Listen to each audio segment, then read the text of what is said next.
Hello everybody, I'm Thierry Fautier, Vice President of Video Strategy at Harmonic, and I'm very happy and proud to share today the discussion we'll have with our panelists on the SRT Alliance, Secure Reliable Transport. And before I introduce our panelists, I wanted to give you a quick tour of what this alliance is about. So first, as you can see, CDN are pulling away from low latency service like RTMP and are also moving to HTTP file-based workflow, leaving a gap for low latency contribution and distribution networks. So what are the problems we are solving? Basically, enabling low latency video contribution and distribution over unpredictable networks, which is internet by definition, while maintaining compatibility to traditional UDP-based workflow. So this is a group which was initially founded by Haivision and Wrapup, who are probably in the room. And then there was a decision to open source this code and to open up to members. And you'll see there are many members who already joined this alliance. So the mission and the goals is really to accelerate innovation through collaborative development and improve interoperability through broad adoption and overcome the industry-wide challenges of low latency video streaming. So this is quite impressive. Trust me, I'm the president of the Ultra HD Forum. I've never seen such aggregation of companies from all over the different domains in such a short amount of time, which means from my perspective, there is a lot of demand for this type of activity.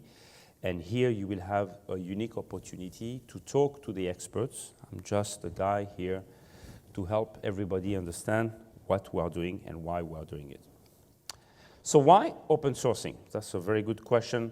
First, you want to increase the vendor adoption. So basically, SRT-ready solutions are protected by the open source community, and this is a very good news.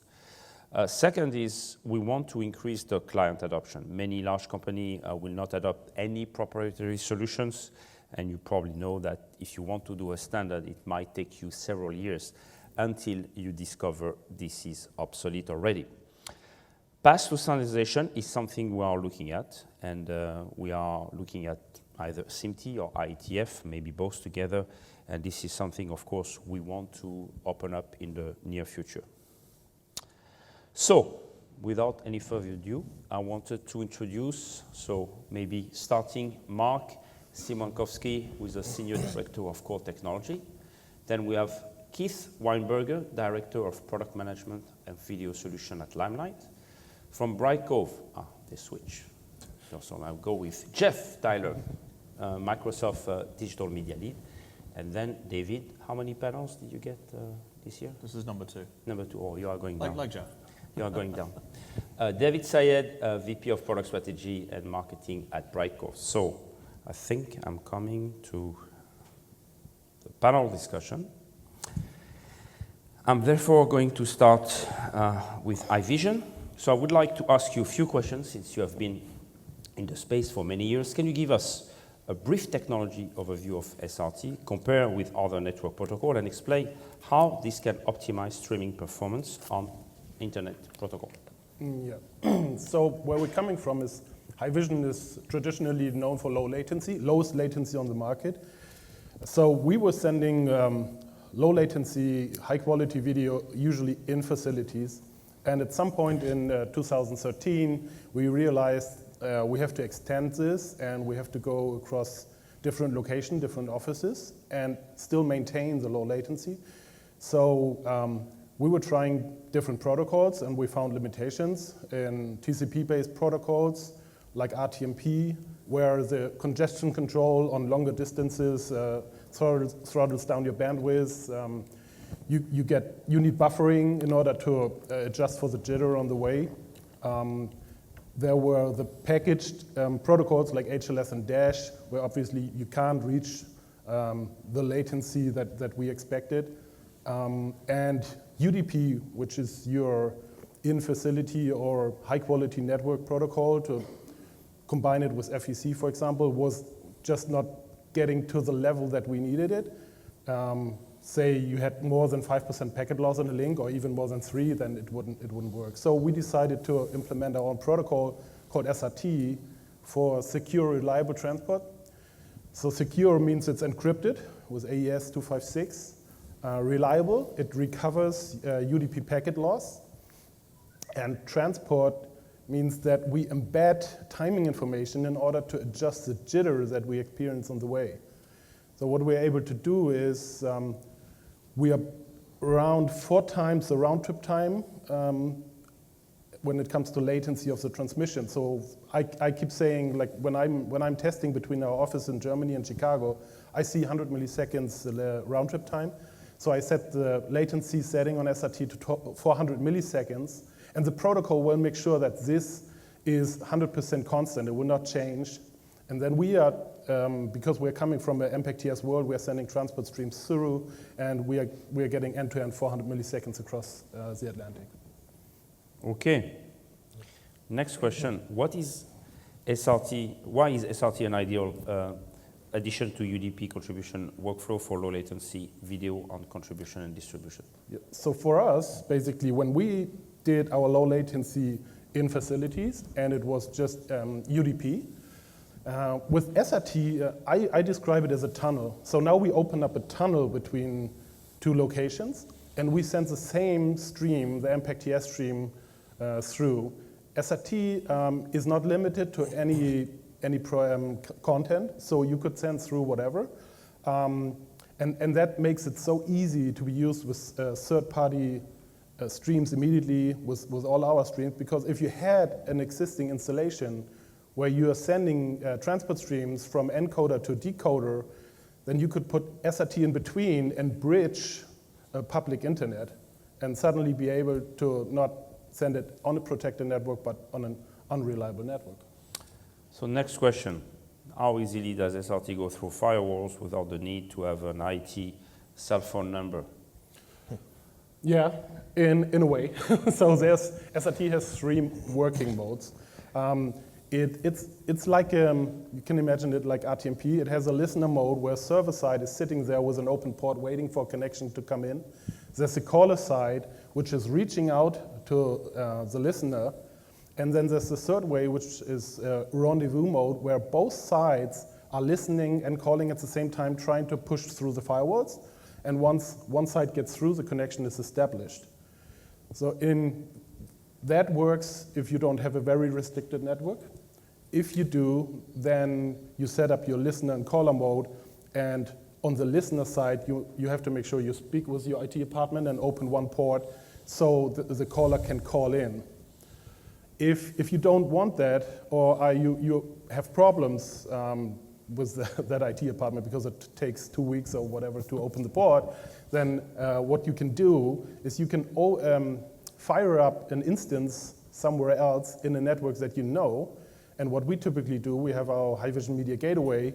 We can set an input and an output as a listener and have that as a rendezvous point in the cloud. What that allows you to do is your encoder can connect out of the protected network into the cloud, to that rendezvous point in the cloud. And the decoder, the receiver, can also reach out of the network and connect to the cloud. And that way, your stream goes all the way through without anybody interfering. So you are confident? Yeah. Without cell phone of IT administrator. Exactly. That's a key feature. Last question. What can you say about the early deployments you have with SRT today or trials? I mean, we have SRT in our product since 2013, and we have it deployed to thousands of customers, and it's used in a massive variety of applications, and we have extremely positive feedback. That's one of the reasons why we decided to open source it, because we reached our limit and we realized, okay, this has to be broadened up. But it's like all the feedback we have is great. Thank you very much. So now we're going to move to a broader conversation for Limelight, Brightcove, Microsoft. So the first one, probably Keith, you can answer that. What is SRT solving for you, and what are the biggest pain points you see today in your domain? So we have a live streaming service that feeds into our video processing, and then that feeds into our fiber-based backbone for delivery across the world. The problems that I'm hoping and really have confident that SRT is going to solve for us is we have customers publishing to our live streaming service via RTMP, and the customers have their encoders publishing from various points around the world, and we then provide ingest points all around the world throughout our network. The RTMP feeds will sometimes, because of the local connections of our customers, will back up. We'll have to buffer on the encoder side. Then when the connection frees up, it spits out all that data and it hits our ingest. And so our ingests have to be sized and have to be appropriately programmed to accept the spiky traffic. We also have to place our ingest points as close as we can to the variety of our customers around the world. A new customer comes up, they may have to publish at a larger distance than is optimal until we can get a publish point close to them. So what SRT will do for us with its packet loss will, number one, help our customers deliver the traffic more smoothly to us, so it'll help to reduce the spikiness that hits our ingests. And it will allow us to be more optimal in the placement of our ingests, because if the local traffic or the local connections become less of a factor in delivering to us, then we can be more strategic in how we place our ingest points, and we can actually lower our costs and lower our cost of service to the customer. So that's what we're planning to do. Thank you. Maybe Jeff, from your perspective, what does it bring to your business, and why? What type of pain you think this is going to solve? Yeah, well, on the Microsoft side, we live stream about 500 events per year. But they range in a lot of different sizes and a lot of different locations. So we have our sort of tentpole flagship events. There's about 5 of those per year where, we have months of planning, on-site visits. We bring in our own networks. We use satellite, fiber, IP, cellular, all kinds of different solutions in conjunction to make sure, we have the most robust possible infrastructure. But of course, not events are like that. We also get a lot of times somebody in another region, somebody in China says, hey, we have an event coming up in 2 days, and we want to stream it, we don't know how, can you help us? So we're constantly helping these remote teams solve for this. And we have found that just about anybody can do an RTMP feed, but we don't really like RTMP. It's just accessible to everyone. There's a lot of freeware out there that people can use. So if they don't know much about streaming, I can probably get them to fire up an RTMP feed. But we really want to move away from that because some of the problems you mentioned, but it's a TCP protocol. It has a lot of overhead, especially over longer distances or in sort of less managed network environments. It's not the greatest protocol because in general you get about 200 milliseconds of network latency. You're going to start to see it break up. So we really love the idea of using UDP protocols in order to be much more efficient, but with that packet recovery built in.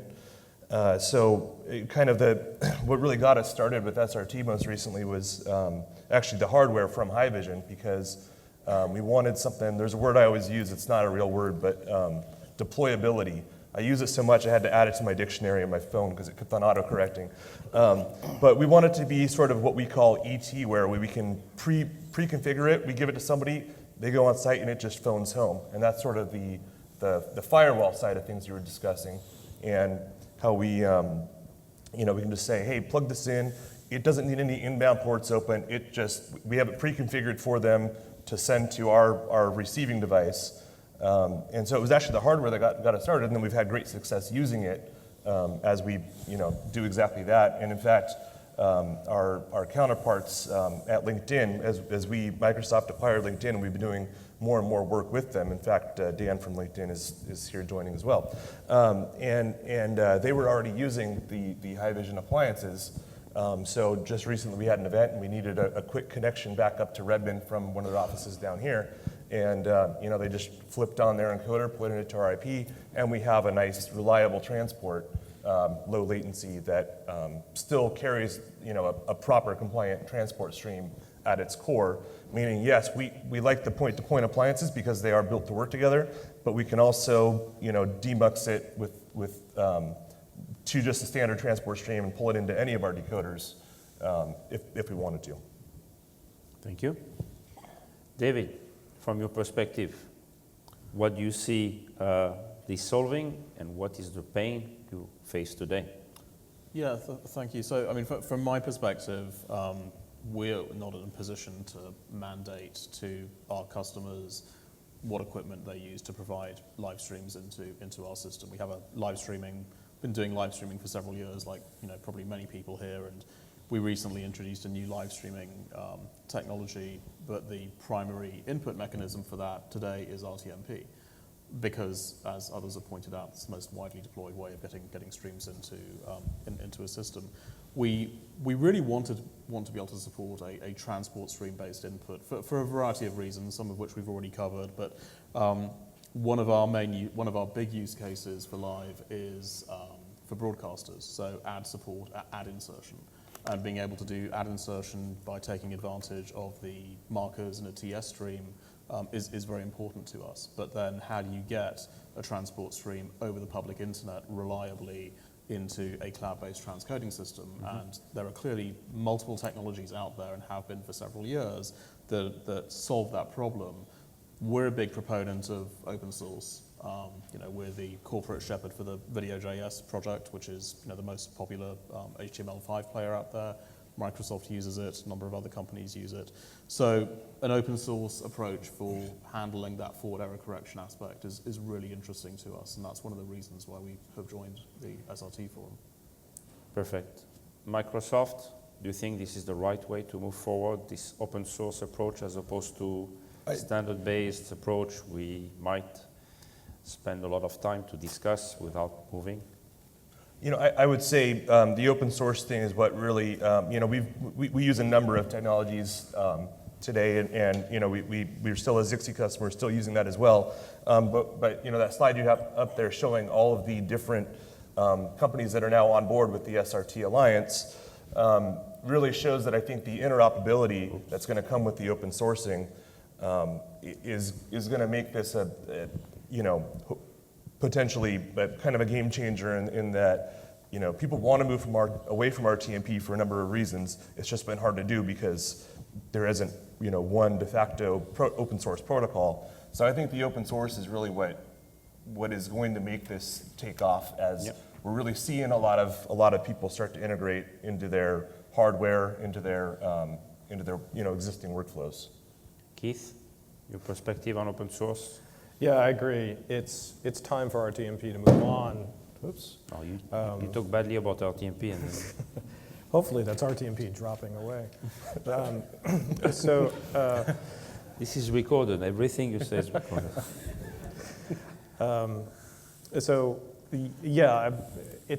It's a huge benefit to the industry. So thank you to Haivision for doing this.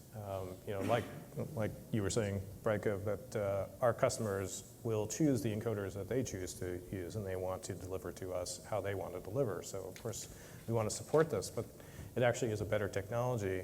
It does provide the ad insertion with the markers, but it also allows customers now to add multi-track audio, which you cannot do with RTMP.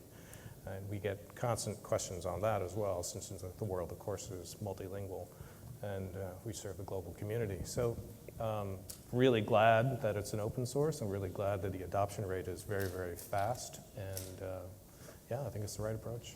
So I would like to do a quick poll. How many companies listed here are in the room? Please raise your hand. That's it. Silvio, please raise your hand. So 5, 6, 7, 8, 9, 10. Okay, so we need to.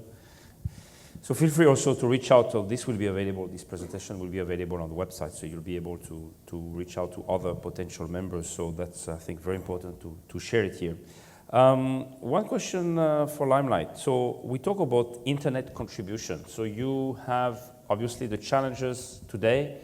Do you believe with what you see coming up with SRT something that can solve your problem, or you think we need to go further down the road with more innovation, more reliability, more features? What's your perspective on what you see versus what you would like to get?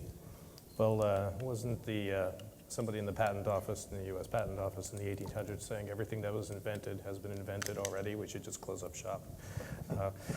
Of course, continued innovation, continued product and feature, that I hope does continue on, and I hope the open source community continues to build on that. In terms of where we are today, just transitioning to SRT, I think will take us another year, maybe another year and a half for industry as well.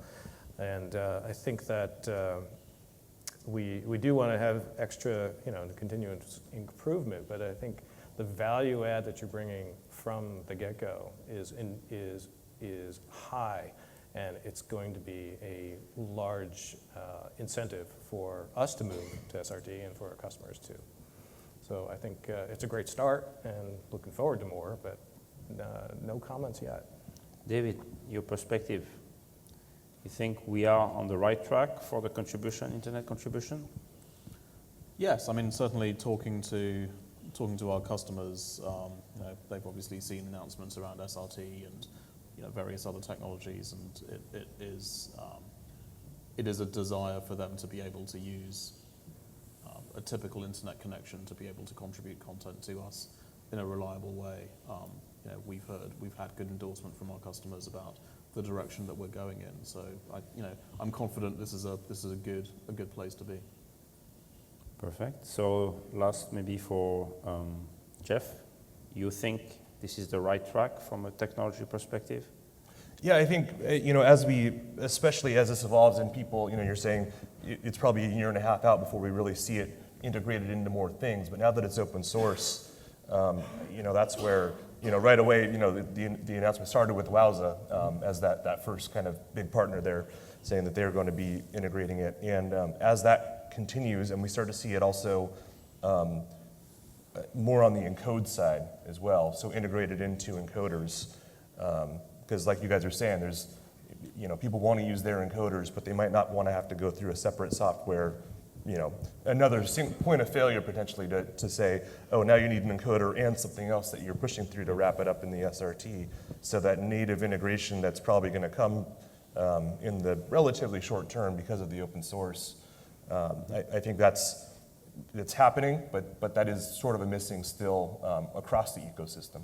And we'll probably see, you mentioned the example right at the beginning where you've got, folks in China and maybe using, you can set them up with software, OBS or something else to actually do the stream contribution. I would imagine, and I'm not sure about this, but I would imagine that various free products out there will start to support SRT for that very reason that it is open source. I was actually just looking at the FFmpeg request this morning, and as one does over breakfast, certainly there's interest there in supporting SRT as a format in FFmpeg. So. Right, which and I love that things are going that direction where we can.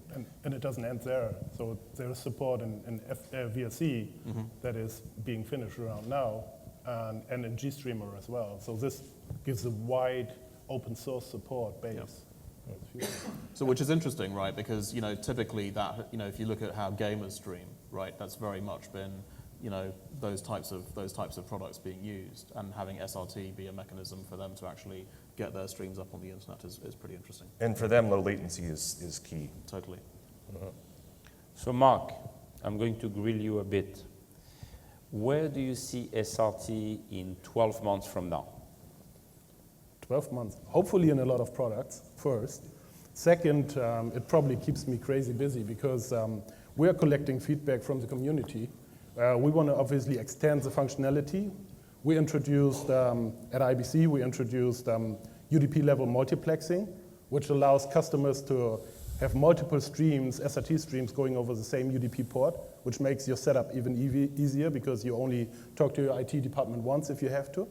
And then you can send multiple streams over the same UDP link, and it identifies the streams by a tag that's in the packet. And the second thing is that we enabled the protocol to do file transfer. So in the same way you can do live streams, you can now transmit files, and the list is long. I mean, I'm trying to organize this now. There's a lot of stuff coming. So let me throw a curveball to you. How about Ultra HD, contribution link, 100 megabits? I mean, I don't see a problem there right now, because Networks are built for that, or you think we need to rethink the way we transfer video at high bit rate? I think networks are okay. Yeah? And since SRT is really transparent and you can send through whatever, we test this kind of bit rates. It's not that we are limited there. Any comments from the panel on projecting ourselves in Ultra HD contribution, assuming one day Ultra HD becomes a reality over the internet for live streaming? David? I think that ends up ultimately being less of a technical issue and more of a comfort level of the people operating and the business aspects of those particular events. If they're spending enough money to actually produce the event in UHD, then they're also probably looking at multiple systems to actually get the signal into wherever it's getting processed. The majority, if I think of the broadcaster live streams that we've been involved with, they top out at typically 720, 1080. Okay, so we are still in an HD world today. From today, yeah, and I think that's going to be again. There's the 80% and then there's the 20% or the 1%, and I think the UHD, even though that's what all of us here are fascinated by this stuff, and we're both part of the forum. That is still. I don't see that changing in the next 12 months. Okay. I think. So it's not something we should be worried. We should be more worried about innovation, deployment in products, interoperability. Yep. Hopefully, we don't have the patent pool here. No.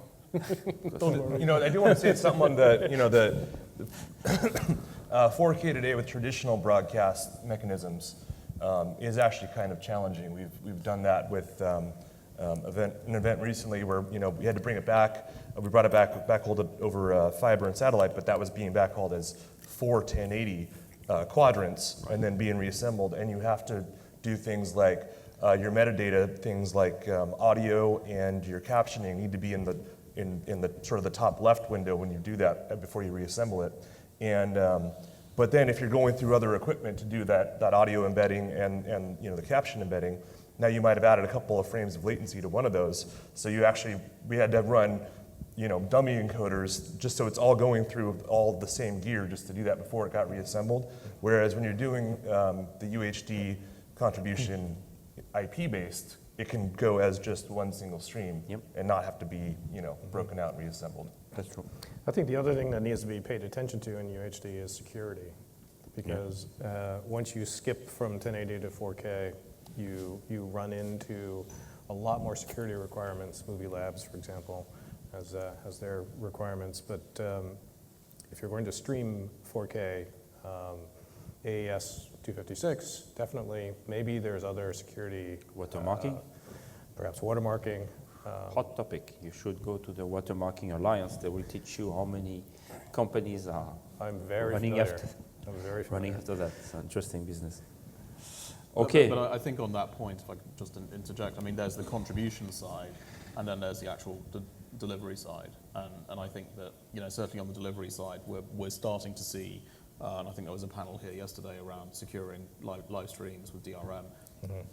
I would say this last year has been really the first time where I've really seen an uptick in the interest in actually having DRM on live streams, and it's actually not the 4K aspect. It's even 720 and 1080. It's the rights holders. It's sports, right? And it's the premium events, right?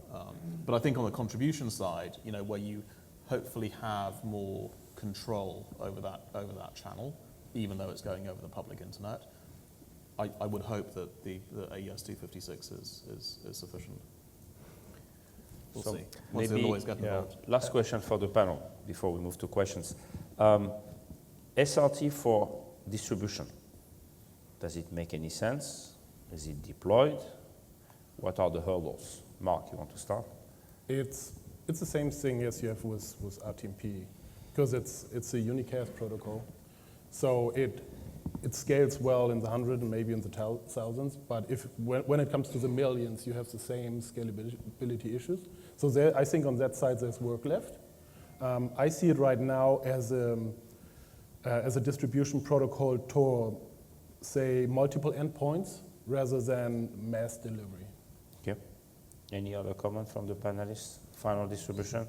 Distribution on, when you talk distribution, you talk about compatibility with browsers and OSs. Yes. It's hard. Yes. This is very That's hard. why I'm asking the question. Even if it becomes baked into a standard, it's still, it's still hard across devices, across. We'd love to see that because it's low latency. Yep. To that end piece, which is often where so much of the latency comes in.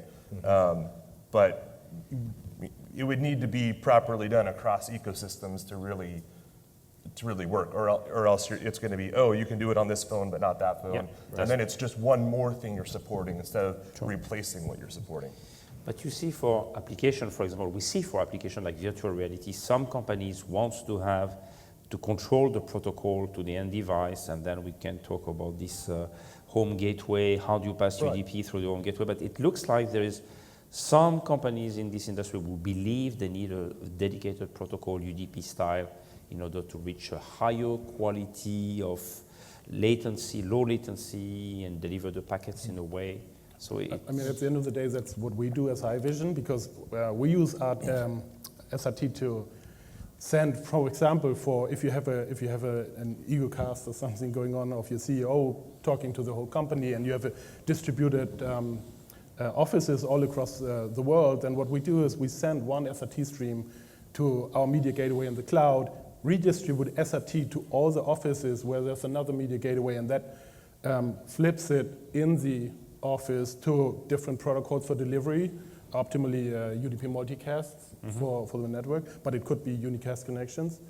And that way it's there for contribution and distribution. It's just kind of the last mile where you currently use different protocols, unless it's our iPhone app, which is available, or it's a set-top box, or it could be a smart TV, like all of these devices, which could embed SRT directly.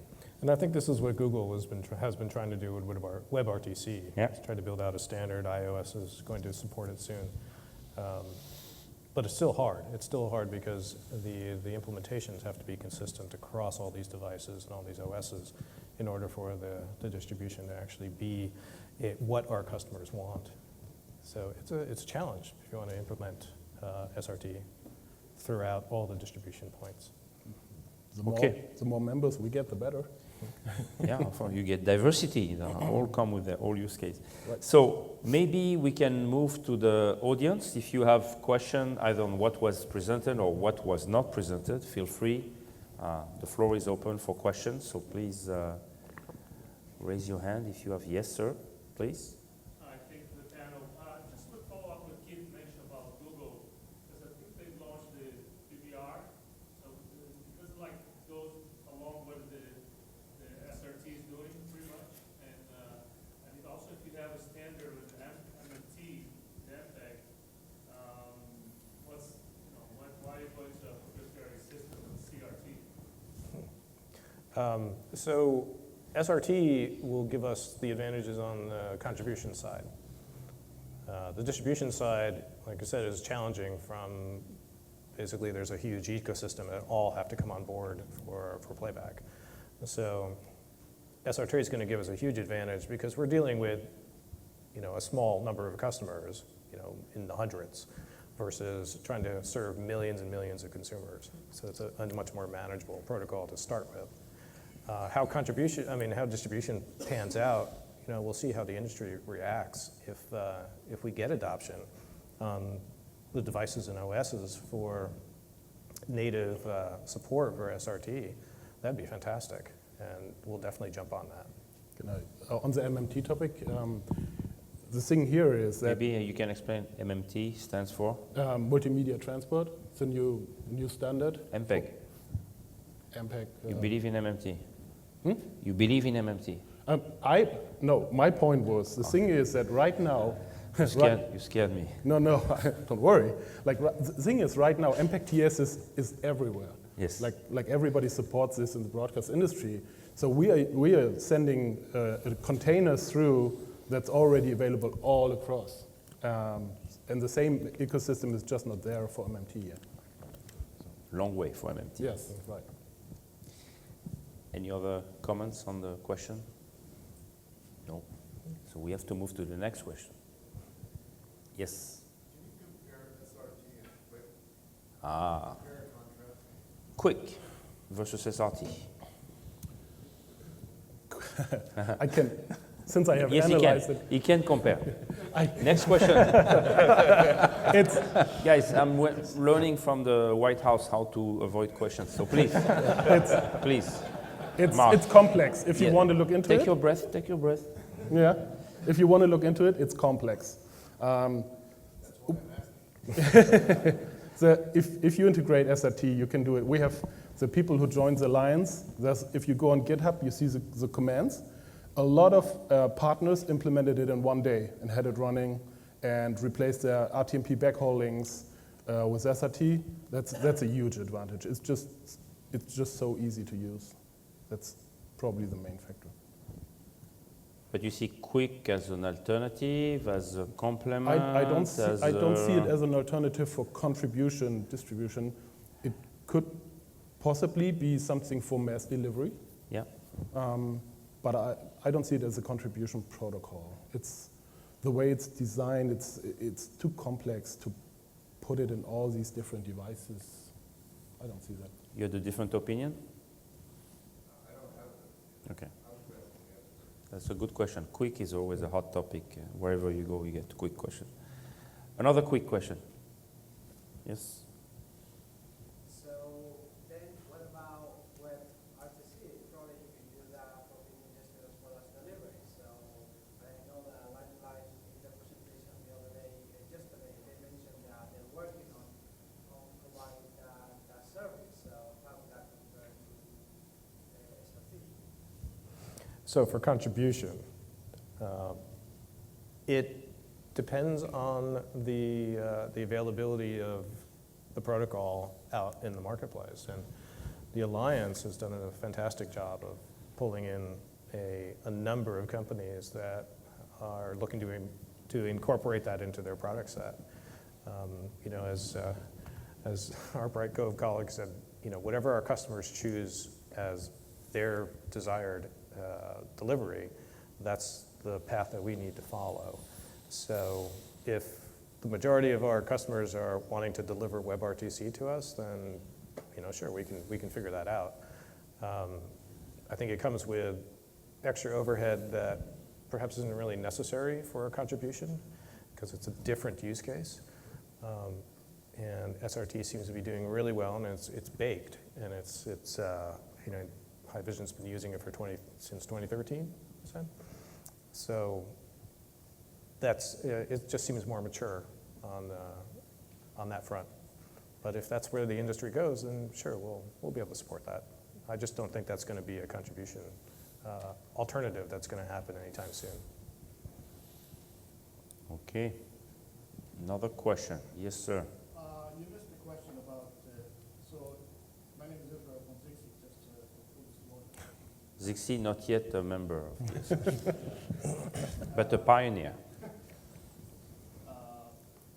So I understand that we deal with the TCP limitations for many years. We both work together on this with Haivision. Recently, I think being deployed massively by Google, they announced TCP DVR, which basically takes away all the limitation of TCP. And you don't need any installation of the device. So it's really all server-side type of limitation. So how do you see that fits in? That's really, if I understand correctly, we're trying to address the limitation of TCP over the public internet because of backflow, because of rate control. And DVR actually takes that away. Yeah, first of all, in 2013, this wasn't there, so we had to find a solution that works very well. Second, the ecosystem is not yet there, even if it's deployed at some point, like that still has to happen. And I just don't see that. But the market will prove me wrong, maybe. Please, in the panel, other opinions? Google VBR? I just don't know enough about what's under the hood in SRT to say what the advantages and disadvantages might be. There is more than just the overhead of TCP that we're trying to solve for in our workflows. So I don't know how to compare and contrast all the different features between the two at this point. It would be very interesting if you have data points to provide them, because I keep reaching out to people on comparisons between the different protocols, because we want to learn as well. I mean, we did some testing, we'll go down to design review on this, but we have seen TCP running with packet loss of 5% latency around 200 seconds. We have installations running with 40% packet loss in Brazil, so. Oh, but it works. We do this. But So I mean, I maybe think from the perspective of a vendor, You can push up, we saw out of 100 megabits per second, maybe push 85, 90 megabits per second. Because for point to point, when you don't need anything on the end device, it's a great solution. Is it secure? Yeah, it's TCP. All the TCLS, TLS.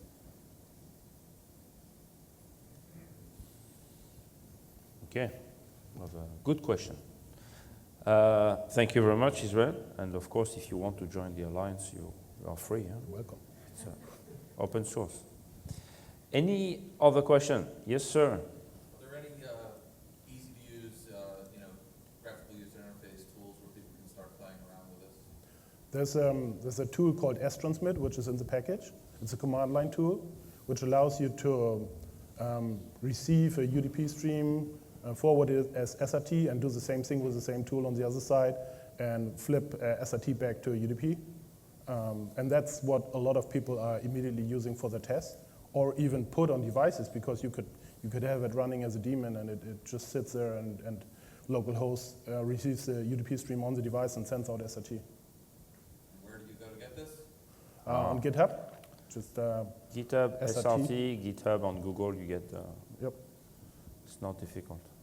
I did that yesterday, it works. No, the link works, the link works. The technology, you have to ask Marc. Any other question? Yes, sir. Is this technology that can be rolled into third-party applications that have to, for content protection, remain proprietary? Because I see that it's released under GPL, which can cause headaches. Legal question. So it's a technical question or legal question? When you talk about integration, first there's the technical aspect, second there is the legal aspect. Both. Okay, both. So DRM, how easy it is to put inside a DRM system? So what just happens right now is that we replace the fixed interface to OpenSSL, which we had used, with an API where you can hook in different protection mechanisms. Yeah. That would allow you to write a module that you can basically use all kinds of third-party encryption and protections. On the legal side of things, it's LGPL, which is very important. Okay. L. Yep. Devil is in the detail. Okay. Thank you. Any additional questions? No? Maybe to conclude, since we are getting close to the end, from the panelists, any final words you want to deliver? Conclusions? Marc, I know you will have your conclusion. How about the non-expert, the newcomers, the users? newcomers to the alliance. We're looking forward to rolling support for SRT into the product, and I think that'll happen in 2018. And so 2018, yeah. Really. So it's really next year. It's not in 2 years. No, I think in terms of actually having product support and being able to start to support transport stream inputs with error correction, that's something we'll have in 2018. Very good. Jeff? nothing. We actually have not joined the alliance yet, but Not we are. yet. But we are looking at it, and the reason being, it's open source, and we'd like to make sure we're tracking the progress, but also, able to have some influence on the direction, right? To make sure that as it moves forward, that it is, essentially we're just users of the product, and we'd like to make sure we have that influence. So that's why, I certainly encourage people to join if you want to have that, participation, I guess I would say. Keith? We're also, it's on our path to implement, and likely in early 2018. But what I'm most looking forward to is the better customer service we'll be able to provide, and perhaps some optimization of our network. So I'm really looking forward to some cost savings as well. So maybe I can give my company perspective. So we are doing a lot of cloud-based deployment right now, and we are facing some problems with the existing technologies. And we would like to see if there's an alternative that can be interoperable, open source, and why not standard. So Marc, I will give you the last say on the standardization of this technology. Where do you see that fitting the most? Well, I'm not a legal kind of guy, but no, standard is not legal. Where do you see the technical? Is it more IETF? Is it more W3C? Where would you see this landing? I would leave this to others. Like we have people dedicated in the team who are much better with this. Okay. So I would refer to Adam, who's in our team in Chicago, and he's really good in these things. Yes. So he's working on that. I personally will drive the adoption, definitely, and I invite everybody to join GitHub, to contribute to the code, to check it out. Right now, Haivision is a driver behind this still, but the plan is to get more and more people active, and once we see maturity in certain developers contributing, we want to share more and more of the responsibility with the community. And that's a big goal behind it, to make it self-sufficient. So people who are not member of the alliance, can they still go and play with the open source code? Everything, they can check it out. They can even, we have a wide range of contributors already. Yeah. It's right now the code review is done by a limited number of people, and we want to grow that community. It's similar with every other open source project. You need reliable senior people who do the code review and the merge at the end. And we expect some Plugfest, something to happen in the coming months with different equipment vendors who have different view of the world and maybe different implementation. Sure, Right? I mean, that's what we're working on. I don't have a date yet, but yeah. Okay. Anyway, if you want more information on the SRT, I know Anna from Haivision, Silvio are already fired up to take your questions. You take checks also, Silvio? No? Anyway, I wanted to thank the panelists for joining the panel today. This is an interesting technology, and I think we were able to provide you valuable information, and please continue the conversation for additional questions you may have to the panelists. Thank you very much. Thank you.